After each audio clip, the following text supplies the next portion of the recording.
Hi everyone, welcome to today's webinar. I'm going to give just a couple more minutes for folks to continue arriving.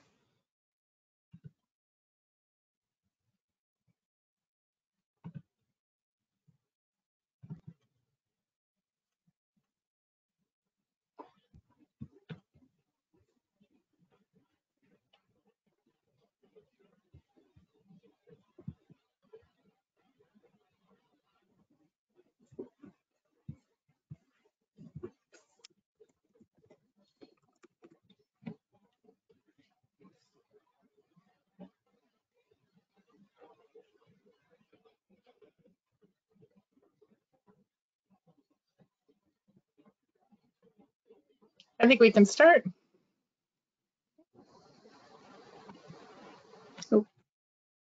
Okay, hi everyone. We're pleased to have you join us for our Sharing Ocean Acidification Resources for Communicators and Educators, or SOARCE webinar today.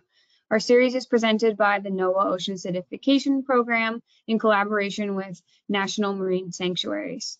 Our goal is to provide ocean acidification communication tools to formal and informal educators and stakeholders and rights holders across the country to promote a more integrated and effective ocean acidification education community. My name is Natalie Lord, and I am the Capacity Building and Stakeholder Engagement Knaus Fellow in the Ocean Acidification Program, and I'll facilitate today's session alongside Liz Parati, who is our Education and Outreach Coordinator, and then we also have Claire Fackler, who will be presenting today. So during the presentation, attendees will be in listen-only mode. We are recording this presentation and it will be available on our YouTube channel later this afternoon. You are welcome to type questions or comments into the questions panel, and we'll monitor these as they come in and respond to them and pose them to our speakers at the end during our Q&A session. Any comments or responses can go into the chat column. So before we start, we'd like to know who is attending today's webinar. So I'm going to pull up our poll.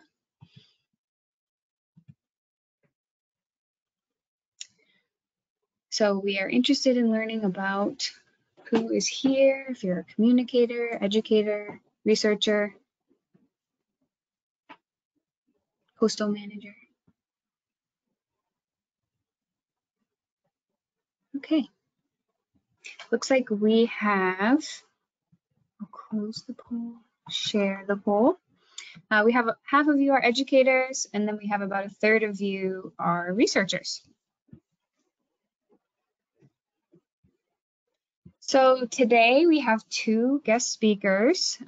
Claire Fackler is the National Education Liaison and National Volunteer Coordinator for the NOAA Office of National Marine Sanctuaries. She has worked for NOAA for the past 23 years to bring the ocean into America's classrooms and homes with a mission to inspire ocean and climate literacy and conservation through our national marine sanctuaries. She works with various partners on national and regional education programs that enhance public awareness, understanding, and appreciation of the marine environment. Though unconventional, she has a Bachelor of Arts in Psychology from the University of California, Santa Barbara, yet her passion for ocean conservation puts her in the marine education line of work. Claire is a certified interpretive guide and also a certified interpretive guide trainer through the National Association for Interpretation. She's a University of California Climate Steward, as well as a member of the National Science Teachers Association and the National Marine Educators Association. We're pleased to have you here today, Claire. Alongside Claire is Chloe McKenna, who is an education consultant for the National Marine Sanctuary Foundation in support of NOAA's Office of National Marine Sanctuaries. She's a recent graduate from Eckerd College with a Bachelor of Arts in Environmental Studies and Animal Studies. And in this fall, Chloe will be attending the University of Edinburgh to begin her Master's in Marine Systems and Policies programs. Congratulations. So with that, I'm going to make Claire the presenter. and we will be on our way. Okay, ladies. Perfect. Okay, great. Let me get back to that screen. There we go. All right, welcome. So happy to have all of you here. We thought we would do just a brief introduction to NOAA's National Marine Sanctuary System before we dive into our new resource collections on climate change and ocean acidification. So back in 2022, just last year, we celebrated the 50th anniversary of the National Marine Sanctuaries Act. So this is our Save Spectacular campaign that we've kind of wrapped up, but it's still exciting that as we approach October of this year, we'll be now 51 years old of ocean conservation and stewardship, protecting these underwater treasures around the country. So what are these underwater treasures? You're looking at a map of North America right now, and each of these white dots on the map represent one of our national marine sanctuaries. And the triangles that you see, there's two in the South Pacific and in the northwestern Hawaiian Islands. Those are marine national monuments that are also part of our system. So if you are familiar with national park system, this is basically the national parks or the underwater parks around our country in the ocean and the Great Lakes. So we encompass currently over 620,000 square miles of ocean treasures that we're protecting for now and in the future.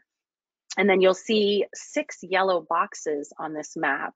We are in an unprecedented time where we are in major expansion mode. Part of this is the Biden administration's America the Beautiful, which is the United States version of 30 by 30, which is the goal to protect 30% of public lands and waters by the year 2030. So there's a lot of interest in expanding these underwater parks, and those yellow boxes represent that expansion that's going on right now. And each of these national marine sanctuaries that you saw on the last slide and marine national monuments have their own unique history and purpose. And there's really few places on the planet that can really compete with the diversity of the National Marine Sanctuary System, which protects America's most iconic natural and cultural marine resources. So National Marine Sanctuary seeks to preserve the beauty and biodiversity of these special marine places while also providing a place to protect maritime heritage. So some of the nation's most iconic maritime and cultural heritage is in these National Marine Sanctuaries to protect shipwrecks and other significant artifacts. These special ocean places also protect threatened and endangered marine life, like this Hawaiian green sea turtle, as you can see on this slide. The National Marine Sanctuaries Act mandates that we conduct education and outreach to our different communities. We also do research in these special areas and monitoring. And we do all of this essentially to protect these resources, the ecosystems, the habitats, and living things, to preserve them for now and future generations. And these underwater parks are places that we want everyone to enjoy. So we encourage you to get out into your National Marine Sanctuary. We actually just wrapped up our Get Into Your Sanctuary campaign, which was from about the end of July to August 6th. But we still welcome you and encourage you to get out in person if you can, or try to interact with some of our online opportunities. And you can recreate in these special ocean places by kayaking, fishing. You can also grab your snorkel and go for a swim or scuba dive. You can also surf in some of these places, or even hop on a boat and view some marine life.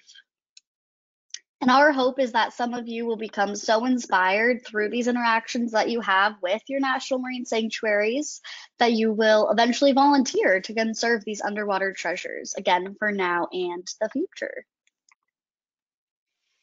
Excellent. Well, thanks for that great overview, Chloe. So we're going to dive into, talking about some climate change resources and ocean acidification. I thought we'd kick off with just a few framing slides, right? This is from the Yale Climate Communications Program. I kind of like how simple it is, 5 facts, 10 words, right? Climate change, there's no question. Scientists agree, it's real, it's human driven, it's us, it's bad, yet there's still hope. So that's important to keep in mind. And the nice thing about the work that we do within the National Marine Sanctuary System is that these marine protected areas are nature-based solutions that can help with climate resilience. We can help by protecting biodiversity, and it's a great part of the solution. There's lots of solutions that have to happen to deal with climate change, but marine protected areas are part of that. And then Dr. Catherine Hayhoe, who's a climate scientist and climate communicator from Texas, she's really promoting that one of the biggest things that each and every one of us can do is to normalize concern for climate change by simply talking about it with friends and family at the dinner table at Thanksgiving. We're certainly reading about it a lot more in the news as each year goes by, but really making sure that climate change and ocean acidification are topics that are top of mind for people really helps us work towards future solutions, right? And hope matters, and sometimes it can get quite depressing, but if there's enough of us talking about it, normalizing the conversation, then we're coming up with ideas and solutions, and then we're working together, taking that action, and it can lead to some change. So it's important to think about how you can be a part of the solution simply by talking about it, and then also getting involved not only with your individual actions, which can inspire others and make you feel good, but also with the community and the larger actions that you can take. But now we'll go ahead and dive in to the main part of our presentation. So we've got these new resource collections that were set up in celebration of our 50th anniversary, which I mentioned at the beginning. And so it's really exciting. Chloe helped me create these 12 robust resource collections that have background information, lesson plans and educational materials, virtual reality in some case, videos, web stories, infographics, etc. So if you're an educator, which over half of you on today's call or today's meeting are, if you have a topic that interests you, dive into that and see all of the great resources that National Marine Sanctuaries and other parts of NOAA have related to these topics. It's a great one-stop shop. So with that, I'm going to hand it over to Chloe, who's going to present the topics related to climate change. Yes, so we have climate change as a resource collection, as well as ocean acidification, which are the two that we're going to be diving into today. But as Claire mentioned, I dropped the link in the chat for all 12 resource collections. So if you're interested in marine debris or whales or the impact of ocean noise, all those things are in those 12 collections. So Claire has up what our climate change resource collection looks like.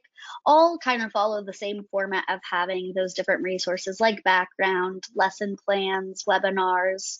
But with our rapidly changing climate, there's obviously different challenges that our underwater parks or our national marine sanctuaries and monuments are facing. So this climate change resource collection brings in a lot of the resources that we have across the National Marine Sanctuary System and other offices within NOAA. So starting with the background, we have a lot of great resources for climate science. If you're interested in how national marine sanctuaries are being impacted and also what they're doing to stay resilient to climate change, this is a great spot to look at. It shows how climate change is, impacting our underwater treasures and how you can help, as well as, how these spaces are really great to absorb carbon. So if you aren't familiar with blue carbon, there's a couple resources here. This is a great guide to understand how blue carbon helps increase our resilience to climate change by absorbing a lot of the carbon that we have in the atmosphere. So there are a couple resources in the background there for you. So I'm going to drop the link for the background in the chat, as well as the two that I wanted to highlight today, which is climate science and that blue carbon article. Okay. Which ones do you, oh, this one here, climate science, got it. Yeah, climate science. So climate science, this goes into what is going on in National Marine Sanctuary. So it lists all of our different sites across the National Marine Sanctuary system, and you can click the individual links if, you know, maybe you live in Florida, want to see what the Florida Keys is up to, or you live in Washington and want to see what's happening off the Olympic coast, or in Hawaii.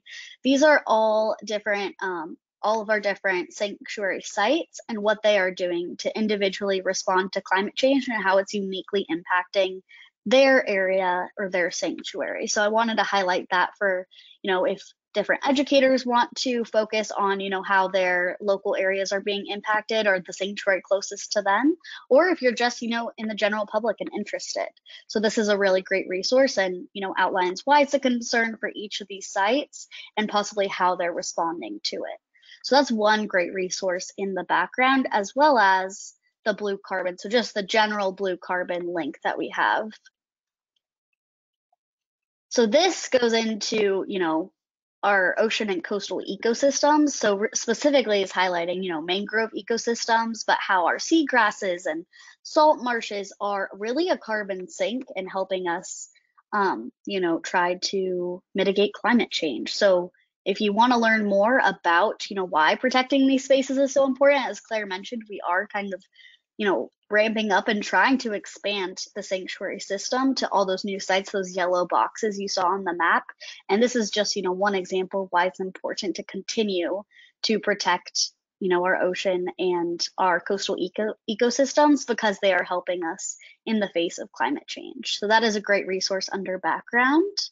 Something that we wanted to highlight that is not in the resource collection as of right now, because it's brand new, is our National Marine Sanctuaries climate website. This is a really great website, kind of laid out in a similar format to some of our resource collections, where you can click on a section and learn more, but you can also sign up for the newsletter to see, you know, different climate related news, different ocean acidification related news in the sanctuary system, but also if you're specifically interested maybe in actions and solutions, or specifically impacts of, you know, what sanctuaries and different surrounding communities are facing.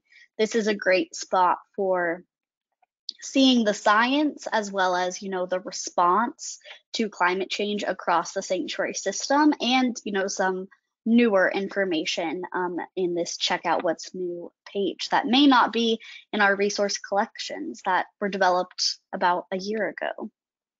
So this is a really great new resource that we recommend checking out. Something, I know we have a lot of educators on the call, so Claire, if you want to head back to the climate change resource collection, we have in every resource collection the lesson plans and activities page. So this involves different interactive lesson plans that National Marine Sanctuaries has developed with a focus on engaging students, formal and informal educators, to help promote climate and environmental literacy. And this has a lot of great lesson plans, activities. What we wanted to highlight was the Climate Resilience in Your Community activity book. This was developed by NOAA's Office of Education, and it has a lot of great activities. Actually, something that Claire and I work on together is the NOAA Ocean Guardian Youth Ambassador Program. And this program, we actually use the Climate Resilience in Your Activity or in Your Community activity book. So we ask our ambassadors for, you know, homework. It's not actually homework, it's encouraged readings to read a couple of these activities or different sections after each of our meetings. So it has a lot of great resources and really lets the students or the youth look into their own community and dive into, you know, how they can take action or what could be changed in their own community, as well as, you know, how they're going to be impacted by climate change and how, you know, you can increase resilience. And throughout the different activities, they can earn different badges or points for, you know, conducting them. And there's a crossword puzzle. There's some like basic things like that, crossword puzzle, and learning how you can take action, but also a really great different ones that are really great resources like environmental justice activity or the traditional ecological knowledge activity, looking into land acknowledgements and exploring seasons. There's a lot of really great content in here that, you know, doesn't have to be completed all at once. Like I mentioned, this has been used for several months throughout our Youth Ambassador program. And we just assign a couple pages every time, and they've been really enjoying this as, you know, being able to learn more, but also kind of center climate resilience to their own communities. So that's been a really great opportunity that is in this resource collection, but there's different games and educational opportunities in that lesson plan section as well. There's also a lot more resources for educators in the elementary themed collection. So we have one for ocean acidification and climate change, and actually across most of our resource collections, you will see a category called, you know, whatever the resource collection is called. So in this case, climate change, elementary collection, and this will bring you to just a quick two-pager that was developed in partnership with the National Park Trust and the Office of National Marine Sanctuaries education team. So it goes through different activities and really gives a really great introduction to, you know, what climate change is for a variety of different age levels, mostly that younger side in elementary school. So this is a great opportunity to get videos, lesson plans, and explore different interactive activities all on this quick two-pager. So if you're looking for something to quickly introduce students with a lot of robust information, this is a great opportunity as well to engage students. We have also a couple different sections. So webinars, we link webinars that happen through the National Marine Sanctuaries webinar series and a few of our other NOAA offices that relate to climate change or whatever the resource collection is about. So this is a great opportunity if you see a webinar topic that, you know, you may be interested in but may have missed it. All of our recordings are later posted online for, you know, people to watch in the comfort of their own home. We have videos, web stories, and additional materials as well. And we're actually going to show, we have a video that should be queued up to show one of the videos we wanted to highlight in the climate change resource collection.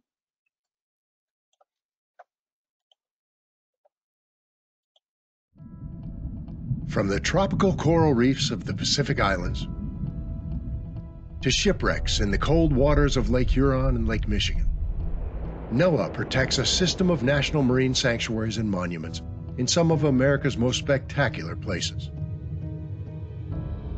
These underwater parks protect natural and cultural resources that sustain livelihoods by providing recreation, economic benefits, and coastal protection.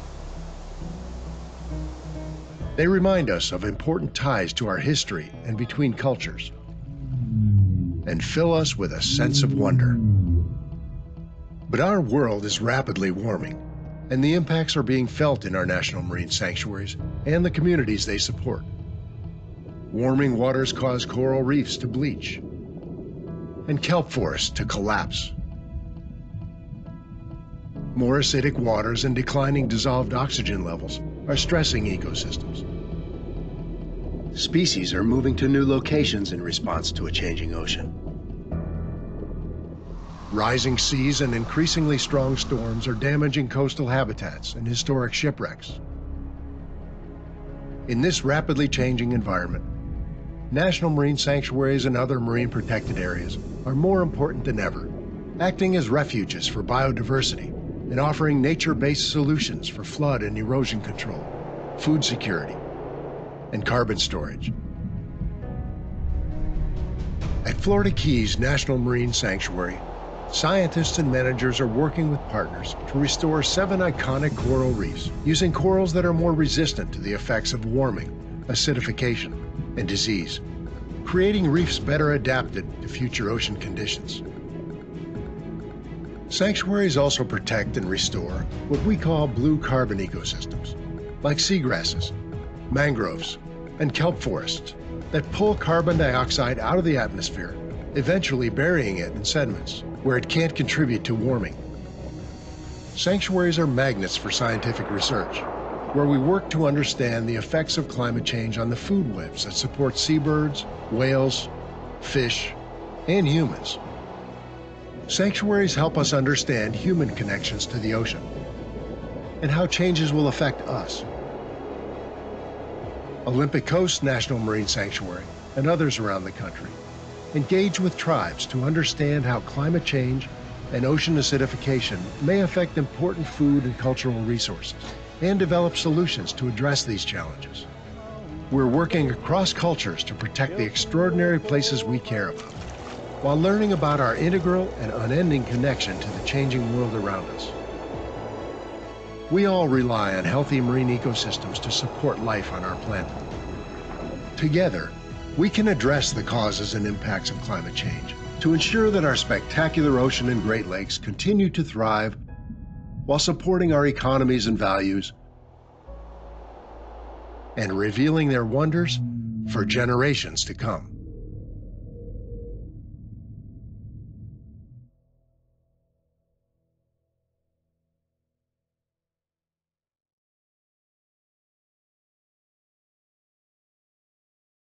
So that is just one of the many video resources that we have on the resource collection. I know that was a really great one, so we wanted to pull it out, but there are other videos, as I mentioned, as well as webinars that you can look at. We also have web stories, so if you're interested in reading more like news articles about climate change, different research, and resilience efforts or mitigation efforts that are happening within the sanctuary system or with our partners, this is a great way to do that as well. And I think there's also some resources like that on the New Climate website. And we also have the additional materials section, which these are materials that are related to climate change, but maybe didn't fit in those other categories that were listed above. So make sure to check this out as well if maybe there was something missing in the other categories above. This is probably where you will find it if it has something to do with climate change and the National Marine Sanctuary System. But this was just a quick overview of the climate change resource collection. Again, this can be found in our collection with the other 12 resources. We're going to go over one more of them. Claire's going to introduce you to the ocean acidification resource collection that we have available. All right, that's my cue to kind of walk you through OA.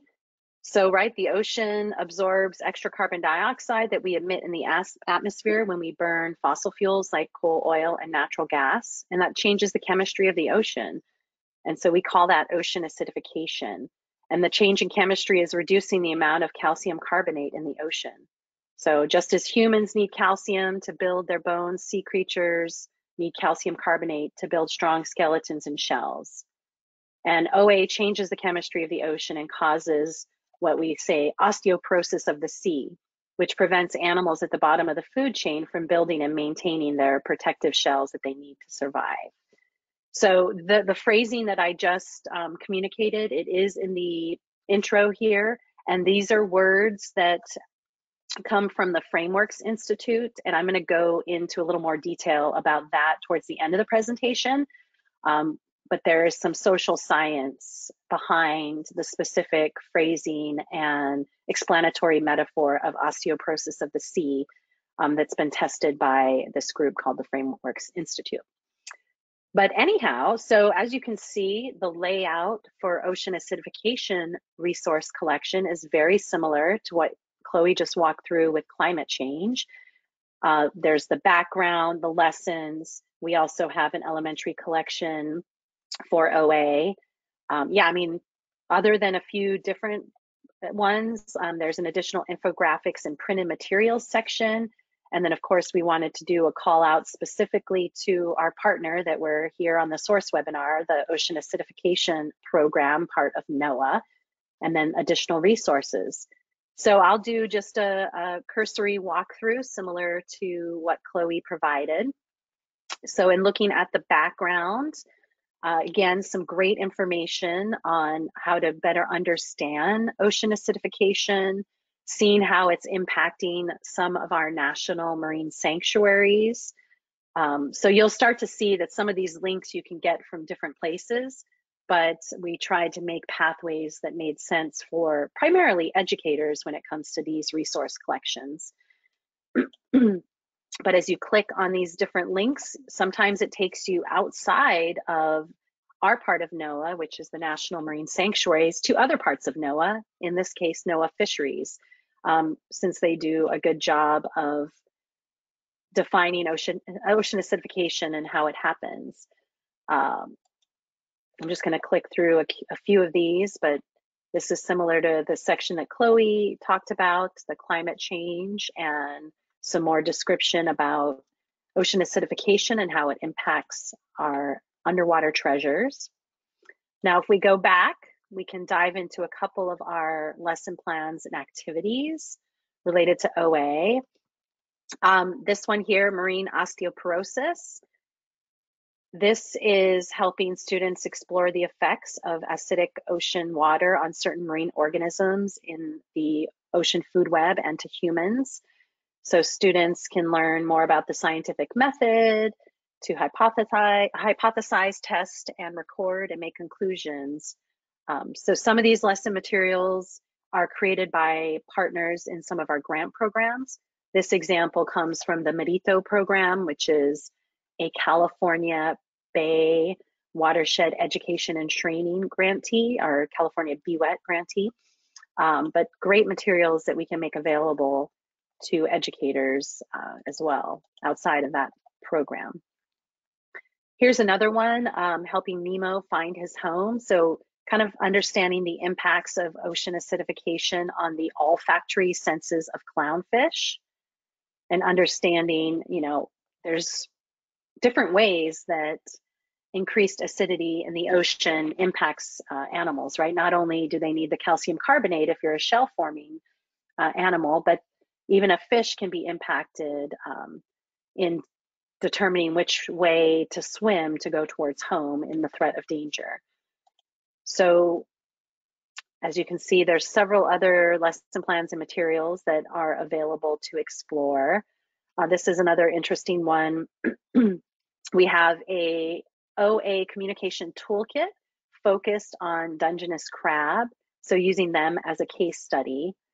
So you can see here that there's not really lesson plan materials per se, but an educator or a communicator could take some of this content, including this PowerPoint slideshow with the script that you can download, a fact sheet. So really kind of pulling together however you want to help tell this story of how OA is impacting a really important, commercially important species along the West Coast, the Dungeness crab. And in this case, some of the NOAA science is telling us that the stages that are most likely vulnerable to ocean acidification are when they're in their larval stage here, as you can see circled in red.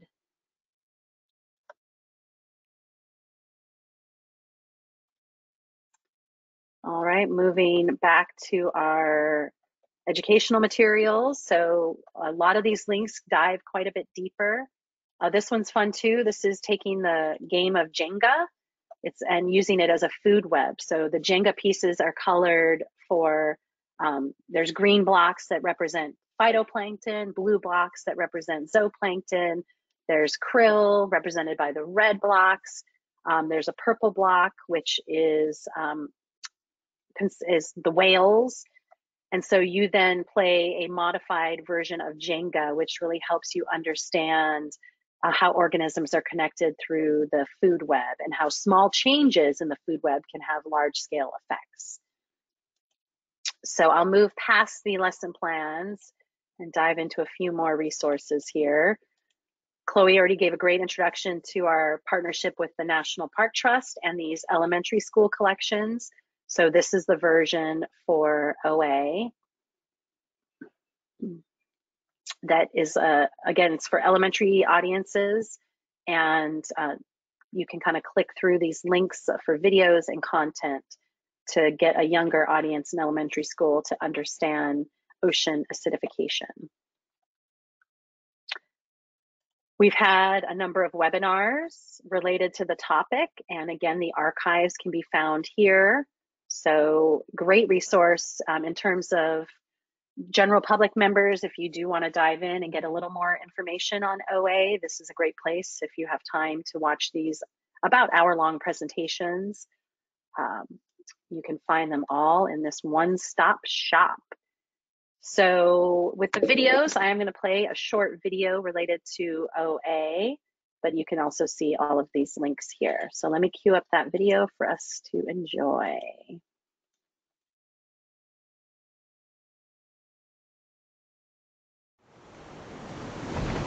Scientists refer to ocean acidification as the other carbon problem. The first, of course, is global warming. People have heard about global warming for decades, but it's only over the past 5 years that experts really understood that the carbon dioxide is causing a problem for the oceans as well. When we burn coal, oil, or gas, we introduce carbon dioxide into the atmosphere. But the atmosphere touches the ocean over 70% of Earth's surface. So this carbon dioxide we're putting into the atmosphere, we are also putting into the ocean. What happens when so much carbon dioxide, 22 million tons of it each day, mixes with ocean water? In terms of chemistry, the answer is simple. It becomes an acid. Since the Industrial Revolution, the ocean acidity has increased by 30%. If we continue to pollute as we are now, the ocean acidity will double by the end of the century compared to pre-industrial times. That is a big problem. Thousands of ocean species build protective shells to survive.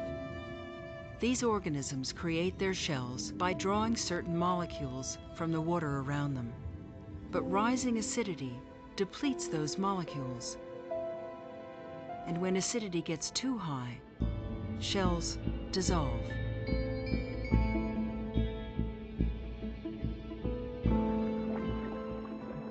We know that coral reefs are particularly sensitive to ocean acidification, and the reason for that is that corals are unable to form their skeletons as quickly as they used to, and reefs are starting to crumble and disappear. We may lose those ecosystems within 20 or 30 years. And in those structures live an estimated 1 million species.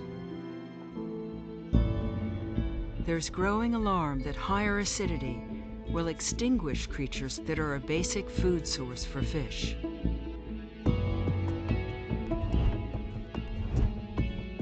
In many parts of the world, fish are a basic food source for people.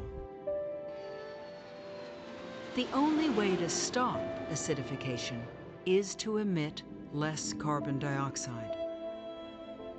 But the ocean can better defend itself against rising acidity and temperature if its systems are healthy.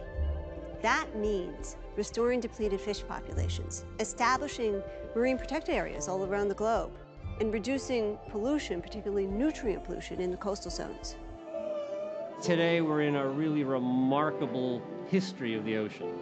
We know how to solve the local problems of marine ecosystem health.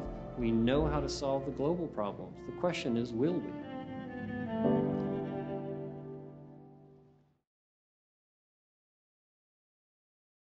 All right. Thank you for that. Let me get back to where we are here. Okay, so again, lots of great videos to explore on the topic of ocean acidification.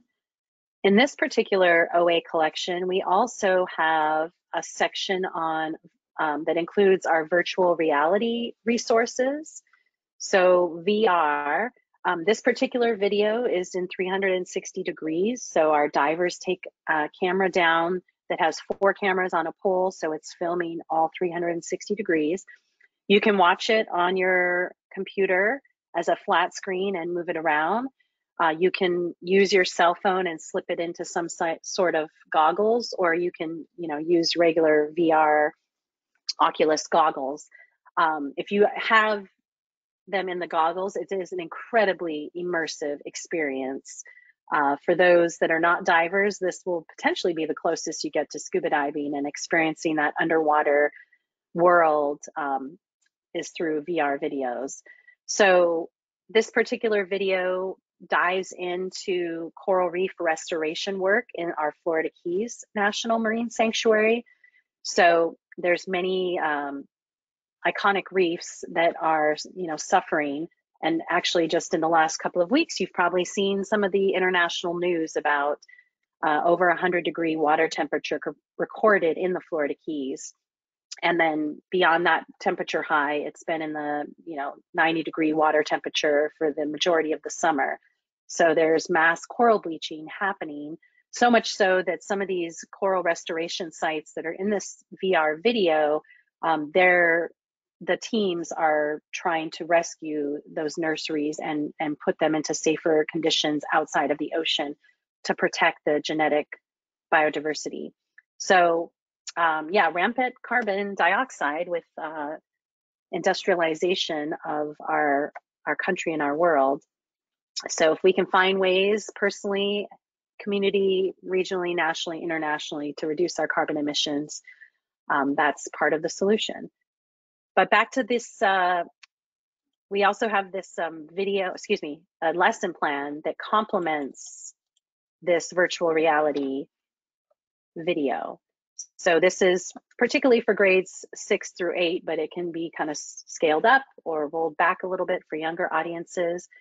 But students are able to watch the virtual reality video, get that full immersive experience, and then they research the ecology of coral reefs and the natural and human threats to the corals, and they learn about the science of coral restoration.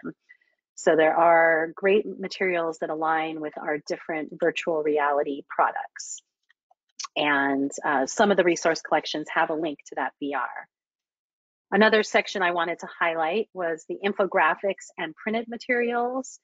This category is not in every resource collection, but as you can see, there's a lot of great infographics available in relation to the topic of OA. I'll pull up this one of back to the Dungeness crab example. There we go, a little slow, but there it is. This was actually made into a kind of a placemat that was used in the Pacific Northwest in a lot of the seafood restaurants, so that people could understand, like while they're eating their lobster or their crab, they could kind of understand their impact through using fossil fuels like coal, oil, and natural gas, and how that impacts the food they like to eat. So it actually was kind of an interesting and successful product that was developed, but can also be used for educational material. And we can dive into the web stories. Similar, this kind of just gives you more information written by visiting scientists or some of our NOAA staff that dive a little bit deeper into different OA related topics. And the SOARCE webinar brought to you by the NOAA Ocean Acidification Program. So you have a direct link to the program that Liz and Natalie represent here. And then there's the additional resource section. So similar to the climate change collection, if you didn't quite see a category, for example, like there's a Bleach Watch citizen science project that people in the Florida Keys can get involved with. This is with Moat Marine Lab that trains volunteers to collect field observations to monitor for signs of coral bleaching in our Florida Keys sanctuary.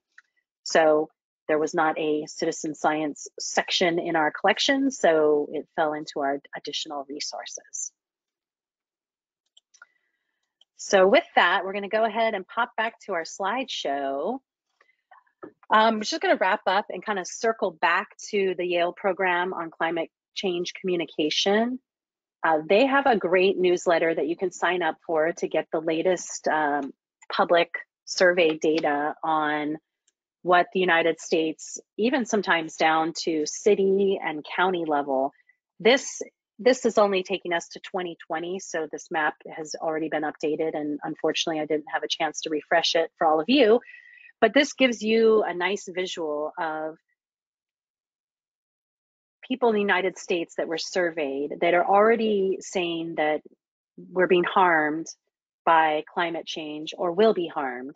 And so when you're looking at the maps, like let's start with 2010, for example, a lot of that map is sort of a darker blue and a lighter blue, and you can match that up to the percentage of adults that are estimated in agreeing with that statement.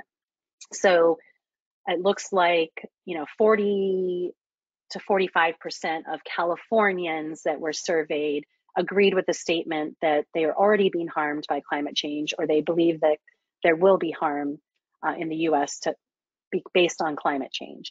And then you can take 2010 and jump 10 years later, and you can already see that climate change is becoming a bigger issue on our planet, right? I mean, if you listen to the IPCC a few years ago, it's red alert for humanity. Like, we've got a short period of time to really take some drastic action to make sure that we don't have a future that is incredibly hard to live in.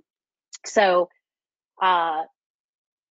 there's another group that, if you're an educator or a science communicator and you're not familiar with the National Network for Ocean and Climate Change Interpretation, or gnocchi, like the pasta, this is a great group, and they've been functioning, or they've been around for probably a decade or more, funded primarily through the National Science Foundation, but their mission is to advance the conversation on climate change. And if they train enough voices in proven communication techniques, they can change the national discourse around climate change to be more productive, more civic-minded, and solutions-focused. So I used those specific words to talk about ocean acidification and the explanatory metaphor of osteoporosis of the sea. So these are these Frameworks Institute cards that give you a snapshot of these explanatory metaphors. And so in this example, the story you're telling is that OA changes the chemistry of the ocean and causes osteoporosis of the sea, which prevents animals at the bottom of the food chain from building and maintaining the protective shells they need to survive. So Frameworks Institute, funded through NSF and part of the gnocchi group, did social science surveys throughout the country with adults to see what resonates, what messages stick, like what's sticky. And so calling OA like osteoporosis of the sea is very sticky. Your average adult understands the general sense of osteoporosis in our human body, right? As you get older and your bones are, well, I can't even, anyway, osteoporosis in your body. So saying osteoporosis of the sea already gives them a mental snapshot on what ocean acidification is. So this is a proven communication technique and explanatory metaphor. There's a few more I'll share, but jumping back, Frameworks also has found two values. Like, if you're ever, I talked about talking about climate change, Dr. Catherine Hayhoe saying one of our first steps as a country, a globe, is to really normalize the concern and the conversation about climate change.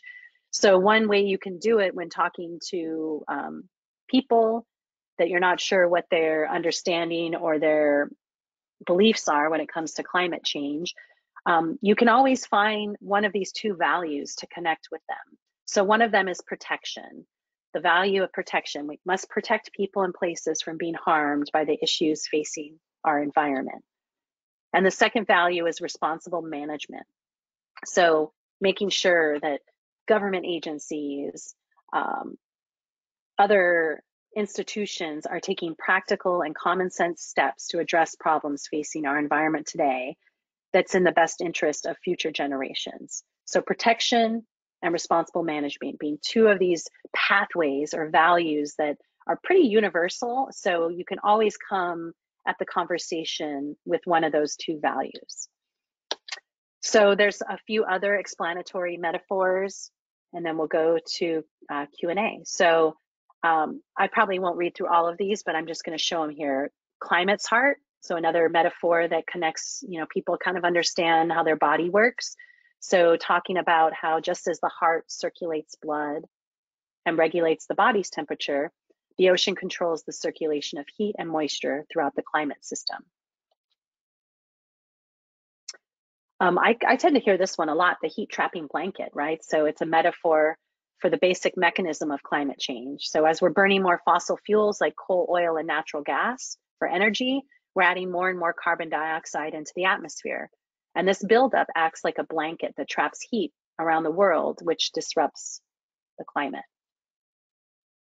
And then this idea of like, there's always been carbon dioxide on our planet. It's a natural product of our planet. And that's regular carbon. But since the Industrial Revolution and our continued use of fossil fuels, we now have rampant carbon dioxide. And so we need to reduce the rampant carbon dioxide, since that's what's getting out of control. So with that, I will conclude today's presentation. I hope you enjoyed learning more about national marine sanctuaries and about our resource collections, and of course, the two topics that we covered today. So with that, I will give it back to Natalie and Liz for Q&A. Thank you so much, Claire and Chloe, for your comprehensive review of the resource collections. The videos were also amazing. Thank you so much. We do have a couple of questions in the chat.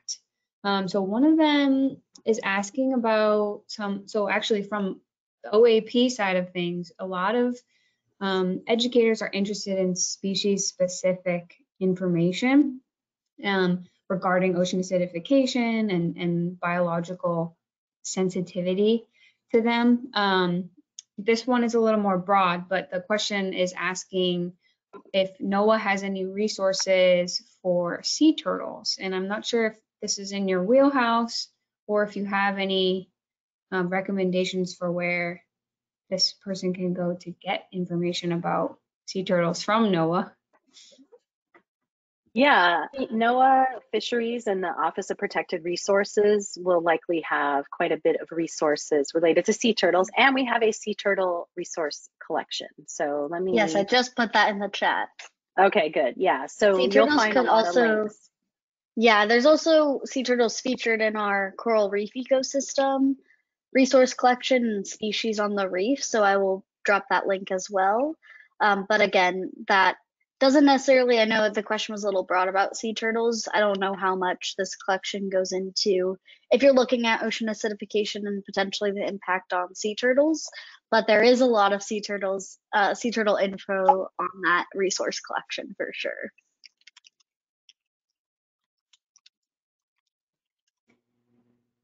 And then we had another question regarding the Yale program on climate change communication. If they have the mapping for the risks and harms to the ocean for the same timeline as the one that you shared. Do you know if they that I shared? Yeah, I think they do. I was playing with some of their content beforehand yesterday, but I just kind of ran out of time to. But once I pull this up, it's pretty amazing the detailed data that they have. Not sure why it's taking so long, but you can actually zoom in.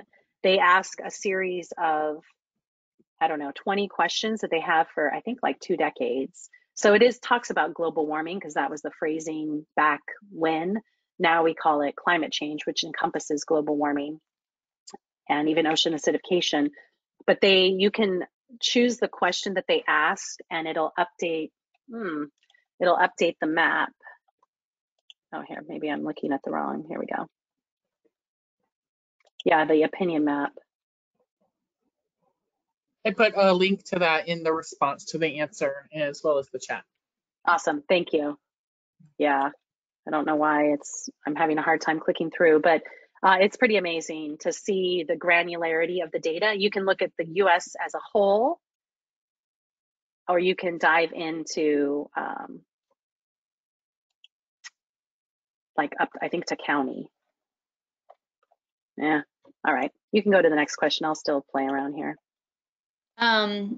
Are there any surveys with the visitors of marine sanctuaries that shows any awareness or willing to change after a visit in the area? and after maybe they have, experienced some of the educational resources, and specifically after engaging with osteoporosis of the sea metaphors. Have you done any like before and after surveys regarding that? Yeah. So, we're federal government, so we have to deal with the Paper Reduction Act. So the only time we can really survey individuals is when they come to, like, say, a teacher workshop or one of our programs where we've already gone through that process and can see like what were their views, their knowledge and attitudes before and then after either having the experience in a sanctuary or being exposed to our educational materials. So it would, that's a complicated question to respond to, but we do also have socio-economists. We have economists on staff that do some of this work where they are authorized through the Paper Reduction Act and the Office of Management and Budget to survey individuals that are out in our national marine sanctuaries, recreating or doing, we do, I guess I need to back up for just a quick second. Sanctuaries is a little bit of a misnomer because you think of like a fully protected area. National marine sanctuaries are a marine protected area, but we allow commercial and recreational uses, yet we promote conservation and stewardship and more sustainable uses. And then we're mandated to do education and outreach and research and monitoring to protect the resource, as we mentioned in our introduction. So these users surveys that the economists are doing, they might be talking to recreational fishermen or commercial fishermen or people that are kayaking or kayak tour companies and getting a sense of how the experience has impacted their views. So I guess I partially answered that. I'll just mention it with respect to the Frameworks Institute's metaphors. Those came out about a decade ago. And so we've had about a decade of kind of using these explanatory metaphors. And, there have been some misconceptions identified with them, and there, are plans to modify them through the Gnocchi network that Claire had shared as well. But they definitely, have social science based support for kind of using them, as long as you follow the entire explanatory chain, which are listed on those cards that Claire had mentioned that you can find online. And so, and also just going back to the Yale question. So these are all the beliefs, the risk perceptions, policy support and behaviors that are part of the survey. So like, for example, let's just see how many people discuss global warming, at least occasionally. So on a national level, it's only 35%. At the states, you can see, it's 43% in California, and it's 29% in Arkansas. So people aren't talking about it very much, at least according to these results. But then how many of people believe that climate change is happening? On a national level, 72% believe it's happening. And then you can break out the states, 77 in California, 58 in Wyoming, 79% in New York. And then here's the congressional districts, the metro areas, and then the counties. So pretty granular data on all these different questions. So play with that and explore. Great, thank you. We did have another question come in regarding tech sensors and more like technical equipment for monitoring. I know there are buoys within sanctuaries, and this might also connect to the question that Liz had about the NOAA data in the classroom platform as well, that has live data available. So if anyone wants to speak to that question.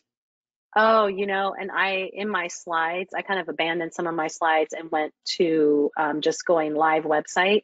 So yes, I was meant to cover the very important and awesome NOAA data in the classroom material. This is El Nino, but I'm clicking here on OA.